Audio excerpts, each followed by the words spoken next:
feel like for full disclosure, much as what we do with CME, I should disclose my biases. I don't have any biases in terms of grant funding or whatnot, but I am a neurologist and psychiatrist, public health person, and I'm very happy to introduce these speakers. I also represent ISPU, one of the co-sponsors of this organization, Institute for Social Policy and Understanding. As Asim outlined, there are several stakeholders, several consumers, as he put it, in the endeavor of Islamic bioethics. We heard about the bioethicist perspective, we heard about the Islamic scholars' perspective, and certainly there's a perspective of the healthcare professionals. So I think it's appropriate that our first speaker is a medical anthropologist who studies healthcare professionals and doctors in particular and their relationships to patients. Shireen Hamdi is a assistant professor of anthropology at Brown University and the Qutayba Al-Ghanam assistant professor of social sciences at Brown University. She is an emerging expert in the fields of biomedicine, environmental health. She has already won an award, a prestigious Rudolf Virchow Award for the Society of Medical Anthropology for her work titled When the State and Your Kidney Fail, Political Ideologies in an Egyptian Dialysis Unit. Her book is upcoming. Her book called Our Bodies Belong to God, Islam Organ Transplants and the Struggle for Human Dignity in Egypt will be coming out fall 2011. And she has been recognized by the Institute of Advanced Study at Princeton for her scholarship, and she's going to be a fellow there next year. So it's really my pleasure to introduce to you Shireen Hamdi.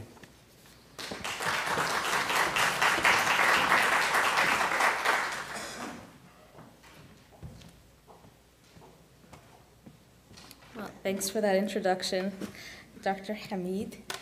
What do I do? I'm sorry, I should have said that.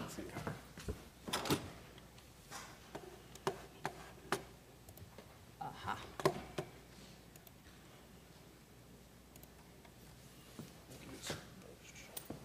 Okay, so we've heard this morning a lot of perspectives from medical and philosophical, religious perspectives, and I'm going to give a much more grounded social science perspective about how the clinical encounter produces a number of bioethical dilemmas, how religious scholars and doctors actually communicate, not just in the ideal, how they're supposed to, like we saw that nice roadmap that Sheikh Ali Goma gave, but how do they in reality engage and understand each other or not understand each other, and how do patients come to make meaningful religious pronouncements. And I hope you see the value of the social scientific perspective. I think that it's actually quite crucial to illuminate and complicate a lot of what we heard earlier this morning. So I'm going to begin based on my research on organ transplantation in Egypt to talk about, continue the conversation about brain death and organ transplantation. So again, how do we assess the Islamic position on a new medical issue? We've heard a bit about that that's problematic because there are a lot of different views, right? Who gets to decide, etc. How does this happen in actuality? And what I would rather ask is what makes us want the Islamic position on a new medical issue? I think that's important too. So first, ask and not assume who is benefiting from the particular medical intervention. And that's going to be very specific according to different cases, right? Who might benefit in one room down the ward might be different. At what costs, under what changing conditions, and at the expense of whom, and who gets to evaluate these things. So very rich ethnographic, social descriptions are really needed to bring out some of the social patterns so that we can analyze why certain resources are flowing in particular directions and how people ex post facto legitimate them using religious or ethical language. So a bit of the context to set the scene. The Egyptian Society of Nephrology in 1996 says that less than 3% of patients who are in terminal end-stage kidney failure actually receive transplants. Now, the amount of print in the Egyptian media spent discussing this issue will really stagger you. And then when you see in perspective how few people who are on, and these are just the kidney failure patients who happen to have been diagnosed and who are on hemodialysis. So imagine the tens of thousands that we're not catching who are underdiagnosed every year, and the numbers have been increasing.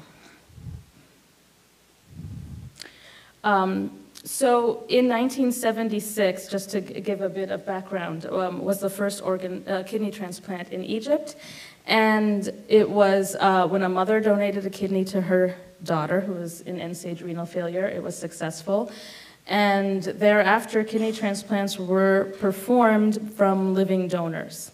Now, those very early pioneering doctors tried to legislate and get a national organ transplant program starting. And we have a puzzle here where Egypt was one of the first nations in the region to begin with transplantation and then really lagged behind in terms of legislation. The major stumbling block to the legislation, the issue of brain death. So first, I will tell you, for the people who actually are receiving kidney transplants, again, the numbers really increase. And a lot of people have attributed the stumbling block to Sheikh Mohammed Mutawalli Sha'rawi, not an official mufti or scholar, but an Azhari graduate, a very prominent sheikh who, because of television media, had a very prominent voice in Egyptian society. And at one point, he was in a televised interview, and somebody asked him, what do you think about organ transplants? And he said, well, how could you donate something that doesn't belong to you? Surely that is haram. And it was such an absolutist statement that it really took people off guard. They weren't expecting it. Doctors really condemned him. He was very roundly condemned in the media for taking this extreme position and refusing to elaborate on it. So people would say, well, what if the person's gonna live? What if it's a mother to her child? What if it's a brother? And it didn't matter what the context was. He would refuse to engage in the particularities of any case. And all he would do was give an absolutist statement. So because of that very bizarre position that he took, very not conforming to the way, for example, a mufti would reason his position, it was extremely condemned and marginalized in the press, and he was single-handedly blamed for the obstacle to legislation. Now, I'm going to complicate that picture because I don't think that that's actually what happened, but at least on the discursive level of the media, he himself was personally blamed for causing an obstacle for legislation of transplants. So here I go into the dialysis clinics in Egypt for about 2 years. I did a longitudinal study of people in dialysis treatment. As I began interviewing people in their homes, I also interviewed all of their doctors and religious scholars and the media and the legislation. So this was like a very, very large, in-depth research account that I did. And I found, to my surprise, that time and again I would hear patients who could benefit from kidney transplantation refuse it on the grounds that, and if you would ask them, well, why don't you want to pursue a transplant? Their answer was, because the body belonged to God. And so here, I think, is a bit of my challenge to Dr. Brody. In your wonderful nuancing of Rawls' idea of the public, I think there's an overestimation maybe of people's ability to articulate how they can come to a religious position and to be able to link that to their religious understanding because of how permeable religion is with all of these other influx of factors that they're getting, media, etc. And so they didn't really have a very elaborate explanation for what was going on. Okay, but then, I stick around for 2 years, I start to uncover other things. Toxicity was a major explanatory factor that patients and physicians would use to explain the rapid increase in cases of kidney failure throughout the Egyptian countryside. And indeed, with the privatization of a lot of multinational corporations, including pesticide companies, there has been this particular factory is in violation of the law, which is not to dispose of toxic waste on agricultural land. And there's numerous examples. I got into huge trouble for taking this picture, so I can't show you all the evidence. But this is a huge concern to clinicians who will find patterns that patients who come from the same clinic or same village that's close to a facility that is not properly disposing of toxic waste fall into kidney and liver failure. Okay. Etiology of renal failure in Egypt, these are the official numbers. You'll see that the highest is what they call unknown etiology. And this provides clinicians and patients ripe cause to attribute these factors to pollutants. So what does that mean? And also to iatrogenic factors like surgeons doing a botched operation on a kidney stone, for example. Okay, in conjunction with that, we have numerous reports of a black market in Egypt. And these reports are being directed at the President of the Republic. Oh, not anymore. But President Mubarak, this is a particular statement to Mubarak saying, look at what you've done. Not only do you not care for your own citizens, you leave them to be sold off bit by bit. This is a very popular film where the hero has his kidney stolen, and he addresses his grievance at the end of the film to a portrait of Mubarak hanging in the courthouse where he says, are you satisfied? We've been robbed down to our flesh. So if you ask people why are they reluctant to pursue kidney transplant, you can't stop at the because my body belongs to God or because it's not my right to take a body part from somebody else. It's not enough to just listen to the words. You have to go actually deeper and think what's unarticulatable, especially in an incredibly repressive, politically repressive society. And what I found is that people are attributing their disease to environmental toxins, and so by that logic, why would I subject my brother by taking a kidney from him and leave him in the same corrupt environment that caused me ill when I was with 2 kidneys, right? Or people would say things like, this is an exploitative practice that physicians are making a lot of money off the backs of the poor. It had a very negative connotation. It was not the miraculous gift of life as in American media, okay? So, oh boy, I haven't even gotten to the brain dead. So given that there's a lot of problems with living kidney donation, and then certain patterns would emerge within the families of, for example, brothers getting kidneys but not sisters, husbands getting kidneys but not wives, women doing all that they can in order to get kidneys so that they can protect their reproductive viability for marriage. There were a lot of, it's not as if there was just the bad commercial market and then the sanctity of the family where altruism reigns. There were pressures in both of these. So given all of these huge problems, why wouldn't we consider cadaveric procurement? And I just want to say that there's a lot of talk about, well, we all know that a donor isn't harmed by a kidney, as if that's a universal fact. And if there's resistance to the idea of living donation, then it must be because of cultural, ethical, religious attitudes. And that is a really false and dangerous dichotomy to put the medicine on one side and the society on another. Because if you want to say that a donor is not going to be hurt by extraction of a kidney, you have to be sure that the surgical skills are the same in the places, the anesthesia available is of the same quality, that person has recuperative time after the operation. There's a whole host of factors that go into the efficacy of a surgery. We can't just black box medical efficacy. We have to look at it as contextually as we look at social and ethical responses.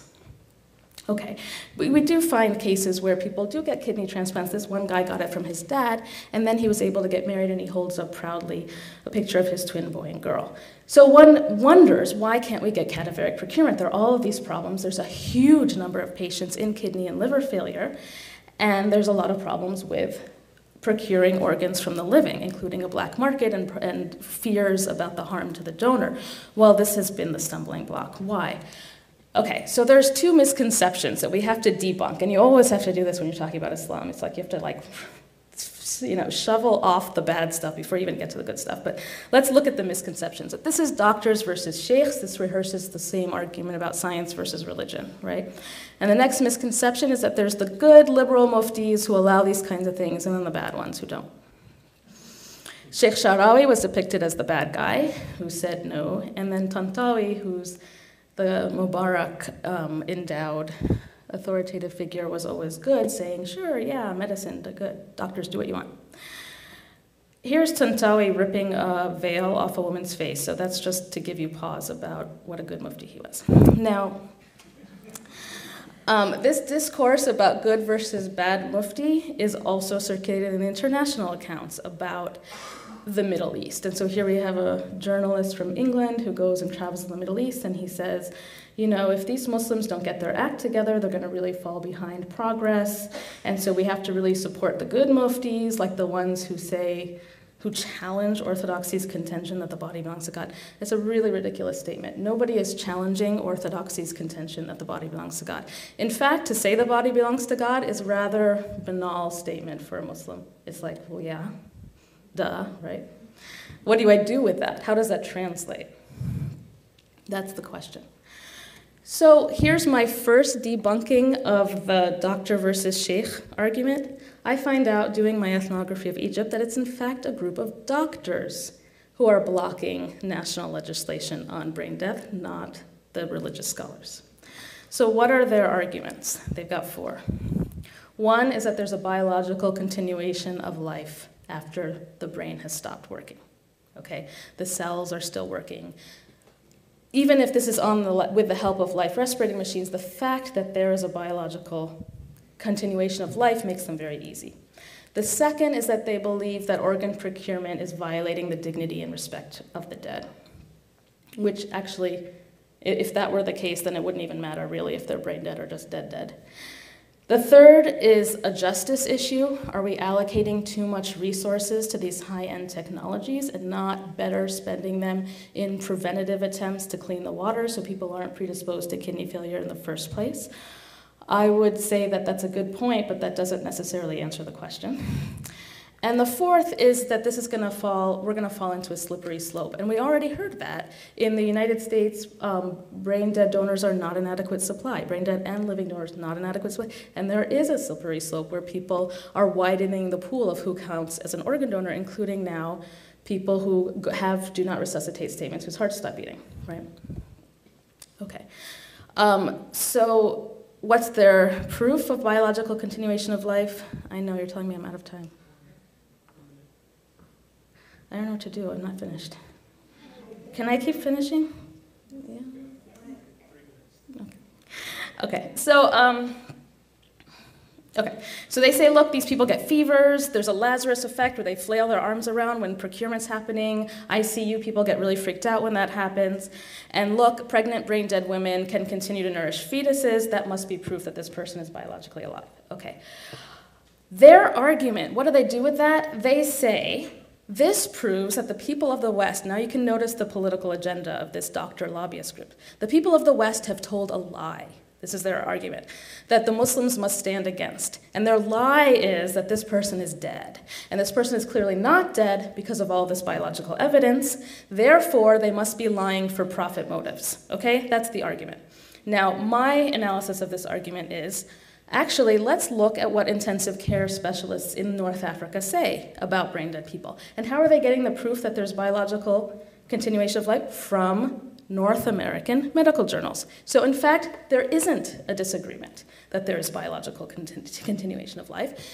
Intensive care specialists in North America say, yes, there is, but they don't equate there being a biological continuation of life with whether the person or the soul is still there. So these intensive care specialists say, yeah, the person is in a sense actually still living. This is an interview that Margaret Locke does with 26 intensive care specialists. And they have a separation between mind and body. So they say this person is irreversibly gone. The person isn't there. The spirit is somewhere else. But the body is still working. That is the difference. The doctor group assumes that if there's anything biologically there, then the soul has to be there.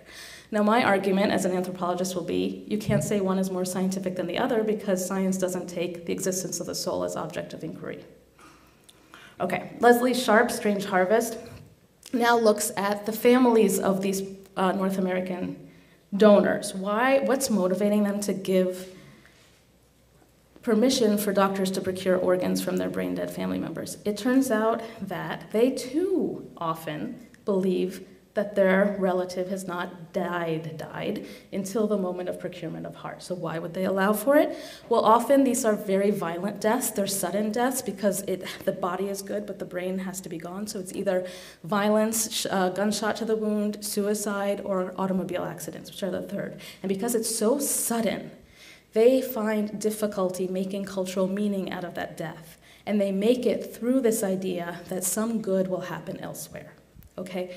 Now, if we contrast this to the Muslim case, it's very difficult for them to understand a difficulty elaborating the meaning of death and having to have that body part go into somebody else for death to be rendered meaningful, right? In Muslim traditions, there is a lot of elaboration, cultural elaboration about the meaning of death, and this is an example of a highway in Egypt where the road posts have one of the 99 names of God, and these are the automobile accident people off of these highways who come in, and my point is that the families can already have a very articulated reasoning for why that death occurs without having to turn to organ donation, recycling death, and making good somewhere else. Okay. I don't have time for all these stuff. Okay. So civilizational clash, that was a larger political issue going on at this time. The evil West, secularizing West, and our Muslim defenses weren't getting infiltrated by Western invasion, by Western militarization, by Western ethics, and that discourse got mapped onto and obfuscated the question of brain death. So people weren't able to adequately separate what the issues at stake were. Sheikh Ali Goma, who Sheikh Musa had talked about, when I did an interview with him, he was one of the only muftis who kept standing, was very uncomfortable with the idea of equating a brain-dead person with a cadaver. And the concerns that he raised were exploiting the marginalized. We have a disregard for the divine sovereignty. It's that moment of death. Now, I would, again, argue that these are all questions that are not necessarily intricately bound up with the question of brain death. If you're worried about the marginalized people, then you would have to put in a system that is attentive to that, so that there aren't a marginalized group that are getting exploited more than another. If you're worried about disregard for divine sovereignty or whether this is a desecration, then there has to be a way to address that. But it doesn't necessarily equate with disregarding brain death. Okay, I'm getting to the conclusions. But the question I want to ask is, we also have to be attentive to scale. So when people go and they ask the Grand Mufti, look at this man who is on a life respirator, his heart and his lungs, they're still moving. Is he dead? Is he the same thing as the corpse right there? And the Mufti looks at these two, and he says, now, if a person walks into the ICU with a gun and shoots the person who's brain dead, is that merely desecrating a corpse, or is that murder? And they said, it's murder. And he said, well, then it's not the same thing, is it? Okay, he had a point. But the problem is then he gets faulted as Mufti for holding up the entire national legislative. So what was the scale of the problem that he was posed? Instead of asking him, yes, Sheikh Ali Goma, we have an entire nation of 85 million people. Hundreds of thousands of them are dying. Do you think it's permissible to actually sacrifice the lives of a few? This is the description of this life that will be sacrificed. This is a description of this life that could be lived. He might have come to a very different answer. So in conclusion, these are the questions that I think we have to ask. Who's assessing benefit of the medical intervention and on what basis? How is the scale of the intervention being defined? We can't ask the question case by case. You saw that with Imam Qazwini when he was asked, can we take that person off? He doesn't want to take that person off the life respirator when the family wants them to live. But if you ask him a large-scale question about resources that have to be managed equitably, it'll raise a bunch of different questions, right? And then have larger unresolved social or political issues like a civilizational clash been mapped onto a bioethical debate and thereby obfuscated what some of the major issues are? And how can we address the concerns of the marginalized? Okay, thanks. Sorry. Dr. Hamdi, please don't think that this physician is trying to censor your input. So we talked about different stakeholders in bioethics, and Dr. Hamdi's my evidence of why medical anthropology needs to be at the table whenever we have Islamic bioethics work groups. Another group or stakeholder that may need to be on the table is big bad pharma. And until now, we didn't really have pharmaceutical industry representation, but we will soon, as Dr. Ahsan Azurullah is the medical director and patient safety of medical director and patient safety director of Astellas Pharma Global Development. Before that, he was associate professor of internal medicine at University of Illinois, Chicago. He served at the board of directors of Dar Qasim. He graduated at Northwestern University Medical School, trained in internal medicine there, and has a master's of public health in health service research.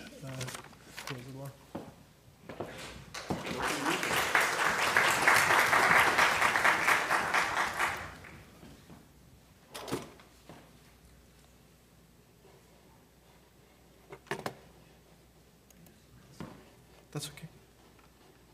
Pharma can do it themselves.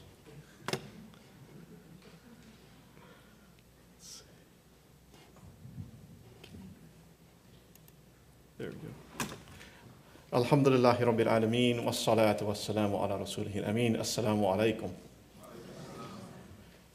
I gave Hamada that opening outside. That was not the introduction that he was given, so. But just for clarity, I'm not here as a representative of Astellas as a pharma company, but I am here primarily as a student of Dar al-Qasim, who's a co-sponsor of this conference. And as Hamada explained, the task I was given today was, again in about 10 or 15 minutes, to cover the role of Muslim physicians in the bioethics discourse. And sort of tempered to my own background, I sort of added that subtitle there, and that what I'm going to try to present to you is a risk-benefit analysis. Hopefully something the physicians can relate to is, what are the risks and what are the benefits to having Muslim physicians at the table? So what's the background here? The background is that there are several roles that Muslim physicians play currently in this discourse. Some of that varies by where you happen to be on the globe, but in general, it usually comes down to either at an individual level, at a medical community level, or at an overall community level. So at an individual level, Muslim physicians often will serve as content experts. Some of them will even venture out to become authors of books. And the physicians will actually write, Muslim physicians will write books on specific biomedical ethical issues. On the consumer side, they're also a major consumer of this discourse. And I think you get a sense of some of the discontent from the physicians in terms of sort of disgruntled consumers that don't feel like they've gotten the products that they need. I'm not sure necessarily I agree with that position, but certainly that exists. On the medical community level, you have professional healthcare societies that often will produce documents that state certain healthcare ethical positions. Sometimes these will be in concert with or in opposition to more traditional juristic findings. And so again, I think this is a little bit more unique to Muslim professionals in the Western world. You do see some of this in the Muslim world, but much more in the Western world, where Muslim physicians probably feel that vacuum more and feel the need to fill that vacuum. So you may actually see them come out and make statements along these lines. And then at the community level, many of us have participated in our local and state ethics committees. And sometimes we're sort of the designated Muslim on that committee. So all things designated Islamic, certainly we're expected to be the expert on. My own background, again, so that you can take everything I say with a grain of salt in the interest of disclosure. My own training is really in clinical epidemiology and health services research. You won't see the word ethics on that slide, although I'd like to think that I have some ethics. I'm particularly interested, and I've always been very interested in evidence-based medicine, evidence-based practice.